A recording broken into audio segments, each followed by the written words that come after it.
नमस्कार। देश देशांतर में आपका स्वागत है। आपके साथ मैं हूं घनश्याम उपाध्याय। आज देश देशांतर में चर्चा का विषय है दल बदल कानून और बदलाव की जरूरत। दल बदल कानून को लेकर काफी लंबे समय से चर्चा होती रही है। राज्यसभा के सभापति एम वेंकैया नायडू ने केंद्र सरकार को राजनेताओं द्वारा अनैतिक रूप से की जाने वाली दल बदल की प्रक्रिया का हल खोजने को कहा है। ये सुझाव उन्होंने राज्यसभा में शून्यकाल के दौरान डीएमके की सांसद पी विल्सन की ओर से दल बदल का मुद्दा उठाए जाने के बाद दिया। उपराष्ट्रपति इससे पहले भी कई बार दल बदल कानून को सही तरीके से लागू किए जाने पर अपने विचार व्यक्त करते रहे हैं। हाल ही में सुप्रीम कोर्ट ने भी इसी मसले पर एक अहम सुझाव दिया था कि विधायकों को अयोग्य करार देने का अधिकार एक स्वतंत्र निकाय के पास हो। संसद ये तय करे कि विधायकों को अयोग्य ठहराने का अधिकार विधानसभा अध्यक्ष के पास हो या फिर नहीं हो। ये सुझाव मणिपुर से संबंधित एक याचिका पर दिया गया। तो कह सकते हैं कि देश में दल बदल के मामलों को लेकर अक्सर खींचतान की स्थिति देखने को मिलती रही है। समय समय पर इसमें कई खामियां भी सामने आती रही हैं, जिन्हें दूर करके इसको और ज्यादा प्रभावित बनाए जाने पर जोर दिया जाता रहा है। तो इस कानून में किस तरह के बदलाव संभव हैं और कैसे इसे और ज्यादा इंपैक्टफुल, प्रभावी बनाया जा सकता है, इस विषय पर बात करने के लिए मेरे साथ बेहद खास मेहमानों को खास पैनल जुड़ रहा है। परिचय मैं आपका करा दूं। मेरे साथ स्मिता मिश्रा जुड़ रही हैं, वरिष्ठ पत्रकार हैं।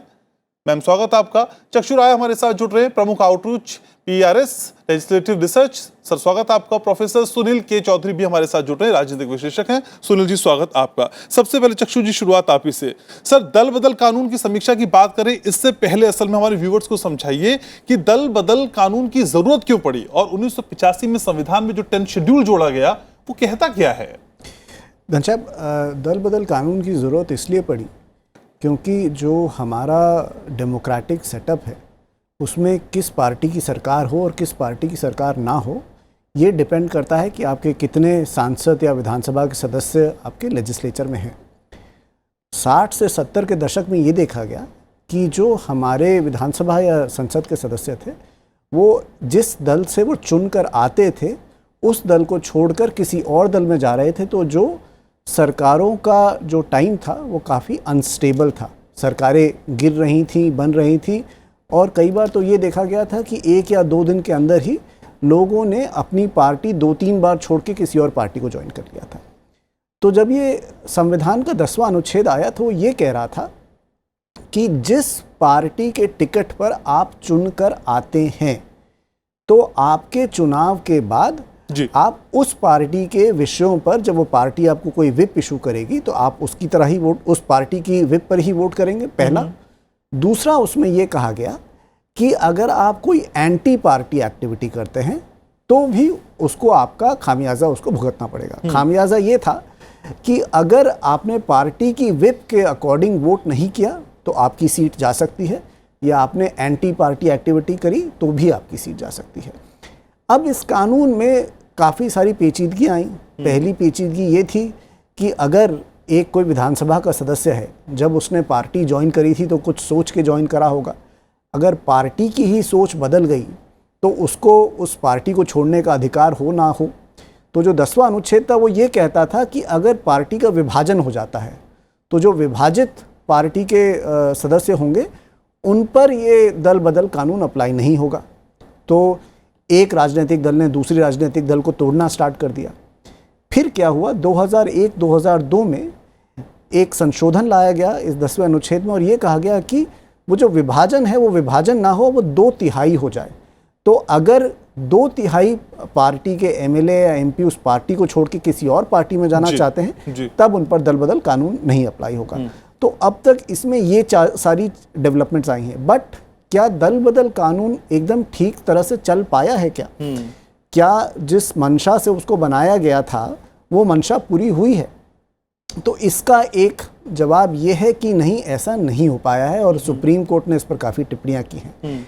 जो सबसे बड़ा इसमें टिप्पणी आई है वो ये है, जो जिस सुप्रीम कोर्ट जजमेंट की आप बात कर रहे थे, उपराष्ट्रपति जी ने ये पिछले साल ही कह दिया था कि जो टाइम बाउंड है adjudication of anti defection proceeding वो होना चाहिए कि 1 महीना, 2 महीना, 3 महीना उसमें तय हो जाए कि जब से याचिका आती है दल बदल की तो जो पीठासीन अधिकारी हैं उसको डिसाइड कर लें। और जब वो डिसीजन नहीं होता है तो ये होता है कि अगर मेरे खिलाफ याचिका आई और वो याचिका 4 साल तक पेंडिंग रही तो 5वें साल पे तो मेरा कार्यकाल ही खत्म हो जाता था। तो ये एक काफी बड़ा विषय उठकर आया है जिसपे सुप्रीम कोर्ट की भी अभी टिप्पणी आई है। प्रोफेसर सुनील, अगर मौजूदा हालात की हम बात करते हैं तो दल बदल कानून में आपको क्या लगता है कितनी बड़ी जरूरत है? जैसे चक्षु भी जिक्र कर रहे थे, उपराष्ट्रपति महोदय कई बार इस ओर संकेत दे चुके हैं कि इसको फिर से देखे जाने की जरूरत है। क्या वो समय आ गया है कि इसकी समीक्षा होनी ही चाहिए? हाँ, देखिए, बदलते परिवेश में जब हम गठबंधन राजनीति की बात करते हैं, जहाँ फॉर्मेशन ऑफ गवर्नमेंट जो है भिन्न भिन्न दलों के द्वारा मिलकर बना है और एक किसी भी दल को स्पष्ट बहुमत नहीं मिल पाता है, उस संदर्भ में हमें देखते हैं कि ये जो गठबंधन राजनीति में दल बदल की जो समस्या है वो चुनौती के रूप में उभर कर आती है। अगर हम इस दल बदल के कानून को ही लें तो कानून ये तो कहता है कि व्यक्तिगत तौर पर आप दल बदल नहीं कर सकते, उससे आपकी सदस्यता जा सकती है, पर कहीं ना कहीं व्यक्तिगता को छोड़कर वो सामूहिकता को अपनी मोहर लगा देता है, अर्थात सामूहिक रूप से आप उस दल को छोड़कर किसी और दल के अंदर सम्मिलित हो सकते हैं। तो कहीं ना कहीं जिस दल से आप चुनकर आए हैं और उस दल को छोड़कर किसी और दल में आप विलीन होने का प्रयास करते हैं, तो भी लगता है कि जिस पार्टी टिकट पे, जिस पार्टी मैनिफेस्टो पे, जिस पार्टी आइडियोलॉजी से चुनकर आए हैं, जिस जनता ने आपको भेजा है, तो कहीं ना कहीं आप उससे विचलित हो रहे हैं, क्योंकि जनता ने जब आपको चुना है तो एक विचारधारा के आधार पर आपको चुनकर भेजा है और बाद में कुछ सदस्य ये निर्णय ले लेते हैं कि नहीं, हमें ये दल छोड़कर दूसरे दल में जाना है। तो पहला जो बहुत बड़ी चुनौती है कि वो सामूहिकता विघटन को, अर्थात कलेक्टिव एक्शन को वो एनकरेज करता है, उस पर भी कहीं ना कहीं मुझे लगता है रिविजिट की जरूरत है। दूसरे एक बहुत इंपॉर्टेंट है कि इसका निर्णय कौन ले। जब हम ये निर्णय पीठासीन अधिकारी को सौंपते हैं कि स्पीकर ऑफ द लोकसभा या speaker of the legislative assembly, तब भी कहीं ना कहीं भारत की राजनीति में ऐसा लगता है कि अनलाइक ब्रिटिश और वेस्टर्न पॉलिटिक्स, जहाँ पे जो पीठासीन अधिकारी हैं वो आमतौर पे बहुत निष्पक्ष माने जाते हैं, न्यूट्रल। जैसे ब्रिटिश पार्लियामेंट में कहा जाता है once a speaker always a speaker, अर्थात वो एक बार स्पीकर बनता है तो अपने मुख्य दल से वो अलग हो जाता है।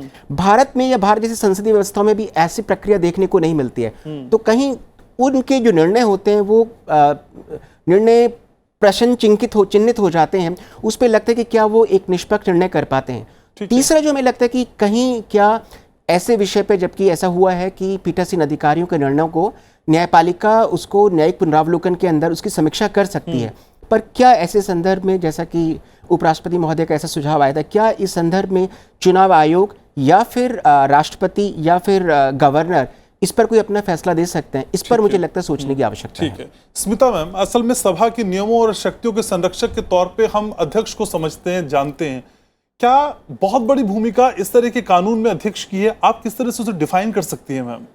नहीं, बिल्कुल अध्यक्ष की भूमिका सिर्फ बहुत बड़ी भूमिका ही नहीं है, ज्यादातर मामलों में निर्णायक भूमिका साबित होती है। ठीक है, इस बात के हमारे पार्लियामेंट्री डेमोक्रेसी में बहुत इसके मौके आए हैं, बहुत से ऐसे उदाहरण आपको मिलेंगे जिसमें कि पीठासीन अधिकारी के फैसले को जा करके हाई कोर्ट और सुप्रीम कोर्ट में चैलेंज किया गया और एक दो दफा जो स्थितियां, जो फैसला आया कोर्ट का, भले ही काफी लंबे समय के बाद आया हो, लेकिन उससे काफी उलटफेर भी हो गई। लेकिन ये जो कानून है, ये इसको लेकर समय समय पर विचार इसलिए करना पड़ता है क्योंकि पॉलिटिक्स जो है घनश्याम, ये एक बहुत डायनामिक प्रक्रिया है। ये ऐसा नहीं है कि एक विशिष्ट समय काल में या एक विशिष्ट वक्त पर आपने कुछ चीजें, गाइडलाइंस या डूज एंड डोंट्स तय कर दिए तो वो शाश्वत काल के लिए वो प्रासंगिक रहेंगी, क्योंकि राजनीति की पृष्ठभूमि बदलती है, राजनीतिक हालात बदलते हैं, पार्टियों के अंदर स्थितियां बदलती हैं, बहुत सी चीजें होती हैं। अब जब एंटी डिफेक्शन लॉ लाया गया, मिस्टर रॉय ने बहुत विस्तार से बताया, तो मैं इतिहास में ज्यादा नहीं जाना चाहूंगी, लेकिन एक बहुत ही दिलचस्प घटनाक्रम हुआ था हरियाणा में आया राम गया राम का, जब एक दिन के अंदर एक व्यक्ति ने 3 बार अपने दल को बदल के वो किया था अपने आप को। तो उसके बाद फिर एंटी डिफेक्शन जैसा कुछ हो, एक रुकावट तो हो, ये कोई फार्स ना बन जाए, लोकतंत्र का मजाक ना बन जाए, ये किया गया। लेकिन फिर समय समय पर उसकी भी जरूरतें बदलती रही समय के साथ। पहले 1/3 की शर्त थी, फिर महसूस किया गया कि नहीं, कम से कम 2/3 टूटेंगे तभी जाकर इसको एक रिकॉग्निशन सदन के अंदर दी जा सकती है। उसमें भी आपको याद होगा जब लखनऊ में उत्तर प्रदेश की सरकार बनाने के लिए सुश्री मायावती जी और कल्याण सिंह जी, पूर्व मुख्यमंत्री और पूर्व राज्यपाल, तो उनको जो है, जब मायावती जी ने पावर ट्रांसफर कर दिया कल्याण सिंह जी को, कल्याण सिंह जी मुख्यमंत्री बन गए, फिर सदन में जबरदस्त घटनाक्रम हुआ अविश्वास प्रस्ताव के समय, और उसके बाद एक अनअटैच्ड ग्रुप बन गया, और बहुत एक दिन का घटनाक्रम कई सालों तक ये एक मिसाल बना रह गया। इसी तरह से अभी कर्नाटक में जो हालिया प्रकरण हुआ, मणिपुर का जिक्र इन्होंने किया है, लेकिन अभी जो कुछ महीनों से जो एंटी डिफेक्शन लॉ को फिर से रिविजिट हो, इस पर पुनर्विचार हो, ये जो स्थितियां आई हैं, इसको मैं 2-3 इसके पर्सपेक्टिव हैं जो मैं इसका अवलोकन करती हूं। पहला, कर्नाटक का घटनाक्रम जिसमें सुप्रीम कोर्ट ने कुछ टिप्पणियां की और उसको फिर सदन में भी सुनने को मिला, उसको लेकर हमें।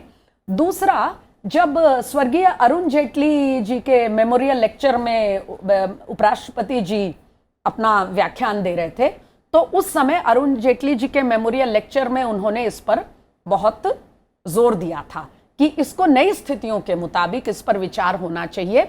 उनका सबसे बड़ा उसमें स्ट्रेस इस बात पर था, जोर उनका, कि एक कांस्टेंट सिस्टम बन जाए, कोई ट्रिब्यूनल बना दीजिए, कोई ऐसा जुडिशियल सिस्टम मैकेनिज्म बना दीजिए कि हाउस का जो अधिकारी है, पीठासीन अधिकारी आसन जो है, उसके तय करने के बाद कोर्ट में मामला जाता है, फिर वो लटकता रहता है और कई बार विचाराधीन होते होते उस सदन का कार्यकाल ही निकल जाता है।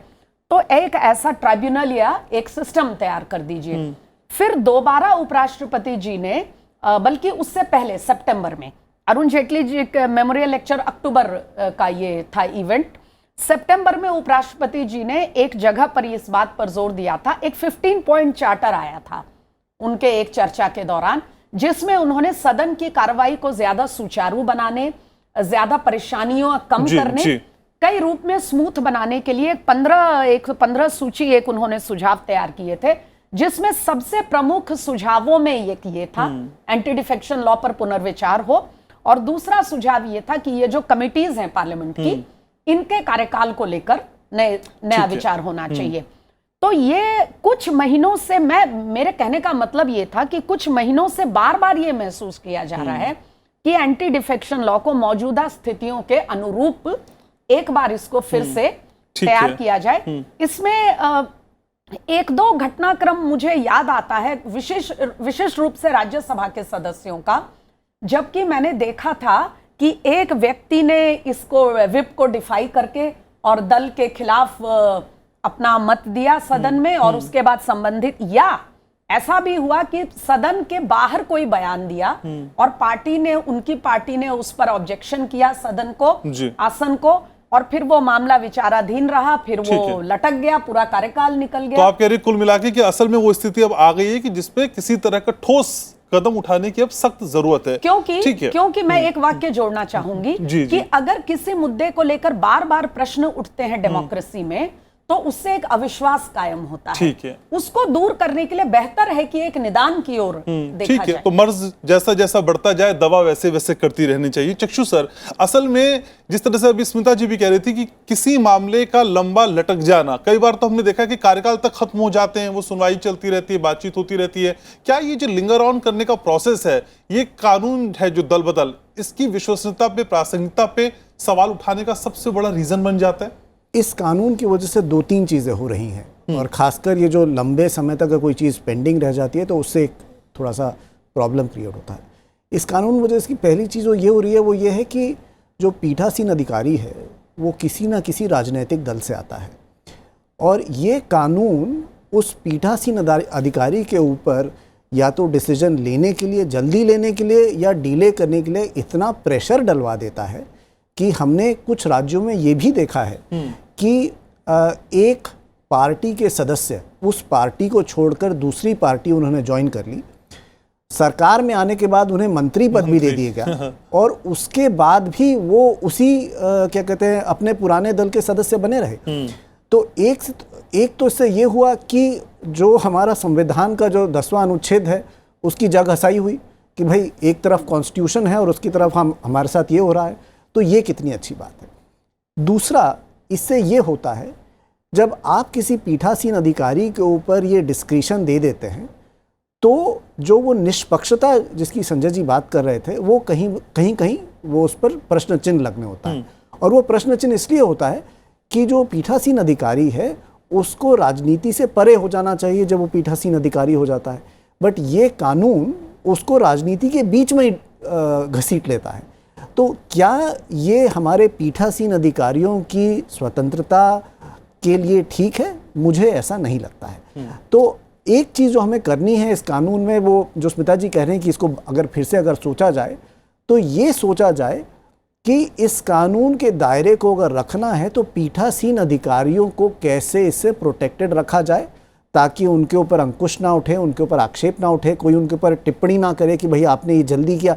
अगर जल्दी किया तो टिप्पणी उठती है, अगर डिले होता है तो टिप्पणी उठती है।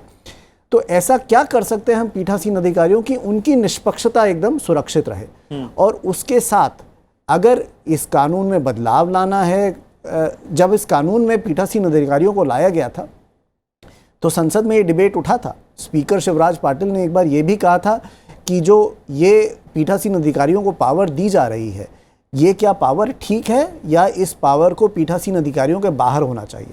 अगर बाहर होना चाहिए तो ये सवाल उठता है कि जो हमारी विधायिका है उसके कार्य पर कोई एक तीसरा इंस्टीट्यूशन नजर रखे, क्या ये कितना ठीक रहेगा।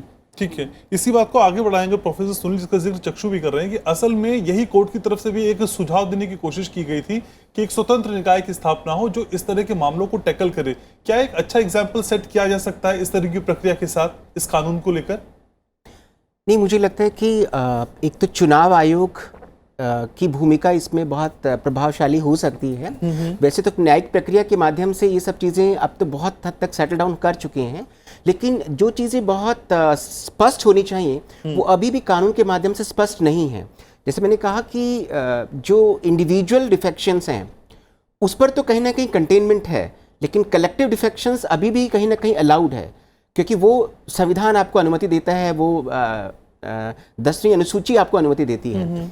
बहुत महत्वपूर्ण जो मुझे लगता है कि एक की जो राजनीतिक दल हैं वो ही सदस्यता के स्तर पर जब वो टिकट डिस्ट्रीब्यूशन का काम करते हैं तो वो अपने लेवल पर इतना रिफॉर्म्स लेकर आएँ कि वो ऐसे लोगों को डिस्करेज करें जो अपनी उस पार्टी पे टिकट लेकर आते हैं और फिर उस पार्टी से डिफेक्ट हो जाते हैं। और चूंकि मैंने कहा ना, गठबंधन राजनीति में ये चीज़ें बहुत बहुत स्वाभाविक हैं और उसको जो कंटेन कर सकते हैं, कंट्रोल कर सकते हैं, उसमें एक बहुत बड़ी भूमिका राजनीतिक दलों की हो सकती है, दूसरी भूमिका चुनाव आयोग की हो सकती है, और तीसरी भूमिका जो न्यायिक प्रक्रिया के माध्यम से है जिसमें और चीज़ें अगर स्पेसिफाई हो जाए कि टाइम फ्रेम अगर कितना हो, इस टाइम फ्रेम में वो निर्णय लेना है ताकि ये विषय जो है बहुत समय तक लंबित ना हो। और मुझे लगता है अंतोगत्वा जो सबसे बड़ी जो शक्ति है वो मतदाता की होती है कि अगर ऐसा कुछ सुधार किया जाए कि जो व्यक्ति जिस दल से चुनकर आता है वो अगर पार्टी विप को या उस पॉलिसीज के अगेंस्ट में वोटिंग करता है या कहीं बेसिकली यहाँ एक और प्रश्न होता है कि क्या जो विधायक हैं या सांसद हैं उनकी जो स्वतंत्रता है वो किस हद तक इंटैक्ट बनी रहती है, क्योंकि जब वो अपना स्वतंत्र मत का प्रयोग करते हैं तो पॉलिसीज पर तो हो सकता है कि वो अपना स्वतंत्र चिंतन कर सकते हैं, मत दे सकते हैं, लेकिन जब कभी नो कॉन्फिडेंस मोशन जैसे बहुत सेंसिटिव इश्यूज जब आते हैं तो उसमें जब अपनी पार्टी से डिविएट करते हैं, विचलित होते हैं, तब प्रश्न होता है कि क्या ऐसे मेंबर्स को अलाउ किया जाना चाहिए, नहीं अलाउ किया जाना चाहिए। तो मुझे लगता है कि पार्टी लेवल पर अगर इस प्रकार के रिफॉर्म्स किए जाएं तो हमें लगता है न्यायिक प्रक्रिया के माध्यम से या इवन चुनाव आयोग के पास जाने की आपको बहुत आवश्यकता नहीं है और इसका बहुत बड़ा निर्णय जो है वो मतदाता के द्वारा भी किया जा सकता है। ठीक है, लेकिन स्मिता जी, क्या इस तरह के मामलों में हम क्या कोई टाइम फ्रेम तय कर सकते हैं? क्योंकि 2017 में हमने देखा था राज्यसभा में ऐसा ही एक मामला 3 महीने में भी निपटा दिया गया। यानी ऐसे अपवाद भी हैं जहां हम ये कह सकते हैं कि मामला लंबाई खींचता है, 3 महीने भी मामला निपटा के एग्जाम्पल सेट किया गया। 3 महीने में भी फैसला ऑर्डर आया है, 4 साल तक नहीं भी आया है, ऐसे भी मंत्री भी बन गए लोग, वो तो सर कह ही रहे हैं। मैं समझती हूँ कि देखिए, जब भी हम ऐसा सोचेंगे पीठासीन अधिकारी की भूमिका को लेकर, जैसे बहस हो रही थी, क्योंकि डिफेक्शन वाला मुद्दा ही कुछ ऐसा है कि ले देकर मामला आसन पे ही आता है वो अंतिम निर्णय, लेकिन फिर इसमें सेपरेशन ऑफ पावर्स की बात आएगी। ऐसा भी तो नहीं संभव है कि जो एक चुनी हुई जो संस्था है उसके अधिकार आप धीरे धीरे विवादों के डर से न्यायपालिका की ओर अगर आप डालते चले जाएंगे तो ये मतदाता और लोकतंत्र के साथ उचित नहीं है। हमारे यहाँ लेजिस्लेचर के पावर्स जो हैं वो लेजिस्लेटिव बॉडी के पास ही रहें, यही सर्वोत्तम है। लेकिन इसीलिए मुझे लगता है कि हाँ, टाइम फ्रेम वाला, क्योंकि ये सदन के अपने अधिकार क्षेत्र का मामला है, सदन के सदस्य ही मिलकर के एक टाइम फ्रेम की बात कहें, क्योंकि देखिए ये जो मेंबर जिस पर सवाल होता है, जो सदस्य जिस पर सवाल होता है, उसके भी भविष्य का मुद्दा है और उन दोनों दलों का भी मुद्दा है, जिसके विरुद्ध उसने स्टैंड लिया या जिसके फायदे के लिए स्टैंड लिया या नहीं लिया। तो ये सबके लिए बेहतर स्थिति होगी कि एक टाइम फ्रेम तय किया जाए। एक बात। दूसरी बात है, अभी पीठासीन अधिकारियों के भूमिका को लेकर काफी हम उस मुद्दे पर हैं, तो मैं बताना चाहूंगी कि अभी हाल ही में जो उत्तर प्रदेश में पीठासीन अधिकारियों का जो एक वो कॉन्क्लेव हुआ, उत्तराखंड में भी हुआ, हाँ, देहरादून में, वहां पे उसमें पीठासीन अधिकारियों ने खुद ये बात लाई चर्चा के एजेंडा में कि भाई ये जो एंटी डिफेक्शन को लेकर बार बार सवाल होते हैं, ये अच्छी बात नहीं है, ये अच्छा शगुन नहीं है और हमें इस पर कुछ करना चाहिए। तो पीठासीन अधिकारी खुद अपनी प्रतिष्ठा को लेकर, अपने भूमिका को लेकर वो खुद चिंतित हैं। इसीलिए मुझे लगता है कि उपराष्ट्रपति जी ने भी बार बार उठाया, सुप्रीम कोर्ट बार बार कह रहा है। हाल के एक डिस्कशन में सुप्रीम कोर्ट के वकील, सुप्रीम कोर्ट के जज ने, यहां तक जस्टिस ने कमेंट कर दिया कि भाई ये तो ठीक है, आदर्श स्थिति है कि जो स्पीकर बन जाता है वो दलगत उससे ऊपर आ जाता है, लेकिन सच्चाई ये है कि he continues to be part of a political party. तो ये तो अच्छी बात नहीं, ये तो एक बहुत परेशान करने वाली टिप्पणी थी। इसलिए मुझे लगता है कि चारों तरफ ये संबंधित स्टेक होल्डर्स जो हैं वो खुद जब महसूस कर रहे हैं कि जो एग्जिस्टिंग रूल्स हैं वो पर्याप्त नहीं है, या तो रूल्स को रिविजिट किया जाए या कम से कम कुछ सेफगार्ड्स ऐसे लगाए जाएं, कोई ट्रिब्यूनल बने निपटारे के लिए, कोई समय सीमा रखी जाए, ताकि ये जो रह रहकर सदन के फैसलों पे विवाद होता है, ये लोकतंत्र के लिए शुभ संकेत नहीं है। इससे अविश्वास की स्थिति बनती है। तो रॉय सर, इस अविश्वास की स्थिति को क्या हम एक कदम और आगे समझ सकते हैं? विधायिका और न्यायपालिका के बीच में तनाव की स्थिति भी है इस तरह के फैसलों पे सवाल उठना? बिल्कुल, मैं आपसे एकदम सहमत हूँ। स्मिता जी भी इसी का उल्लेख कर रही थी कि जब भी झगड़ा उठता है तो वो झगड़ा सीधे ही उठ के विधायिका से उठ के सीधे ही या तो हाई कोर्ट चला जाता है या सुप्रीम कोर्ट चला जाता है। फिर वहाँ पे सुप्रीम कोर्ट या तो विधायिका के ऊपर टिप्पणी करती है या फिर पीठासीन अधिकारी के कंडक्ट के ऊपर टिप्पणी करती है कि जो हमारे संसद सदस्य हैं या जो हमारे विधायिका के लोग हैं, उनकी जो सोच की स्वतंत्रता है वो धीरे धीरे ख़त्म होती जा रही है। अगर सरकार गिरनी है, सरकार को बचाना है, उस वक्त तो एंटी डिफेक्शन लॉ का समझ में आता है, बट जब सरकार ठीक है, सरकार गिरने की स्थिति में नहीं है, और चाहे राज्यसभा में हो, राज्यसभा में तो सरकार गिर ही नहीं सकती है, अविश्वास प्रस्ताव वहाँ पे आता नहीं है, तो वहाँ पर जो ये कानून है इसकी क्या ज़रूरत है? अब फिर उसमें ये समझ में आता है कि भाई अगर सरकार को अपने विधेयक पास कराने हैं तो वो नंबर्स की बात आ जाती है। तो इसका मतलब ये है कि जो हमारी इनर पार्टी डेमोक्रेसी है वो कहीं पे धीरे धीरे उसमें थोड़ा सा वीकनेस आता है कि मैंने विप इशू कर दी तो मेरी पार्टी के जितने लोग हैं उनको विप माननी पड़ेगी, तो मेरे को किसी को कन्विंस करने की ज़रूरत नहीं है, मेरे को किसी को बताने की ज़रूरत नहीं है कि भाई ये चीज़ सही है या ये चीज़ गलत है। और यही बात फिर ये हो जाती है कि लोग सवाल पूछने लगते हैं कि अगर ये कानून रहेगा तो फिर हमारे संसद सदस्यों को या विधानसभा के सदस्यों को हाउस में जाने की क्या ज़रूरत है? घर पे बैठ के कोई बटन दबा देगा कि भाई हमारे इतने दब गए और आपके इतने दब गए, तो कानून पास हुआ या नहीं पास हुआ। तो इस पूरे जो हमारा 10वां अनुच्छेद है, इसको एक रिविजिट की ज़रूरत है, एक रीलुक की ज़रूरत है कि पॉलिटिकल स्टेबिलिटी को बचाते हुए independence of our legislators, independence of our presiding officers, उसको कैसे सुरक्षित किया जाए। तो राजनीतिक स्थायित्व के साथ वो कौन से विकल्प हो, इन पे विचार मंथन की सख्त जरूरत है। बहुत शुक्रिया आप सभी खास मेहमानों को आने के लिए, चर्चा में जुड़ने के लिए, राय रखने के लिए। तो इसी के साथ देश देशांतर में आज के लिए बस मेरे साथ इतना ही। आप जानते ही हैं कि हमारा कार्यक्रम आप YouTube पर भी देख सकते हैं, जहां आपके सजेशंस का, आपके रिएक्शंस का हमको बेसब्री से इंतजार रहता है। तो कल फिर होगी मुलाकात। देखते रहिए राज्यसभा टीवी। नमस्कार।